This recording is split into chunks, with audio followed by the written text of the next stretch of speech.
Myanmar says it won't attend ASEAN foreign ministers' meeting. Myanmar says it will not participate in this week's meetings in Cambodia of foreign ministers from the Association of Southeast Asian Nations, spurning an invitation to send a non-political representative instead of its chief diplomat.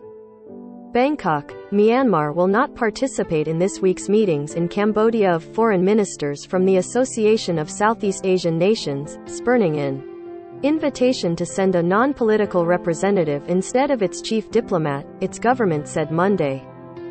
Cambodia, the current ASEAN chair, said earlier this month that members of the regional group had failed to reach a consensus on inviting Myanmar Foreign Minister Won Among Lawin to its meetings on Thursday and Friday in Cambodia's capital, Phnom Penh. Won Among Lawin was appointed foreign minister after the military seized power in Myanmar last year, ousting the elected government of Aung San Suu Kyi. The decision to restrict Myanmar's participation reflected a disagreement over Myanmar's lack of cooperation in implementing measures agreed upon by the 10-member group last year to help ease that country's violent political crisis following the army's takeover. The head of Myanmar's military government, Senior General Min Aung Hlaing, was not invited to last October's virtual meeting of ASEAN leaders because of the disagreement. That rebuke was issued shortly after Myanmar declined to let an ASEAN special envoy meet with Suu Kyi, who has been in detention since the military took power. Despite the efforts made by the ASEAN chair in Myanmar to promote cooperation in ASEAN, it is regrettable to see the return of the decision made last year, which Myanmar in principle is unable to accept, Myanmar's Foreign Affairs Ministry said in a statement Monday night. In this regard, Myanmar's inability to participate or even designate a non-political representative is inevitable since it contradicts the principles and practice of equal representation in ASEAN was chaired by Brunei when it snubbed Min Aung Hlaing, but under its annual rotation system, Cambodia now heads the group. Cambodian Prime Minister Hun Sen has.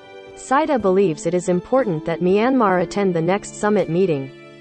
Hun Sen traveled to Myanmar in January, becoming the first foreign leader to visit since the military takeover. He has repeatedly declared his interest in resolving the impasse between ASEAN and Myanmar. Japan's foreign minister met in Tokyo on Monday with Hun Sen's son and agreed to cooperate in dealing with the situation in Myanmar. Hun Man-ae, who heads Cambodia's army and is Hun Sen's favored successor, accompanied his father during his visit to Myanmar. Japan has taken a softer line on Myanmar's military than Western nations that have sanctioned the generals.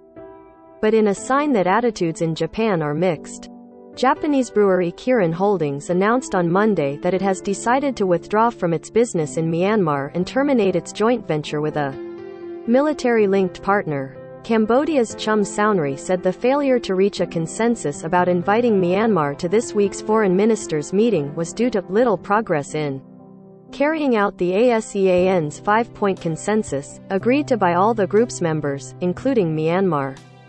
ASEAN leaders at a special meeting last April issued a statement expressing a consensus calling for the immediate cessation of violence, a dialogue among all concerned parties, mediation by an ASEAN special envoy, provision of humanitarian aid through ASEAN channels, and a visit to Myanmar by the special envoy to meet all concerned parties. Myanmar has not rejected the consensus but has done little to implement it.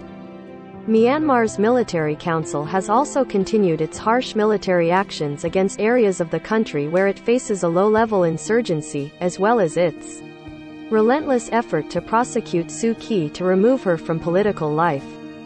Suu Kyi went on trial on Monday on election fraud charges, the latest in a series of criminal prosecutions by the military-run government in which she has already been sentenced to 6 years in prison. The army said it seized power because of widespread voter fraud in the 2020 general election, an allegation not corroborated by independent election observers.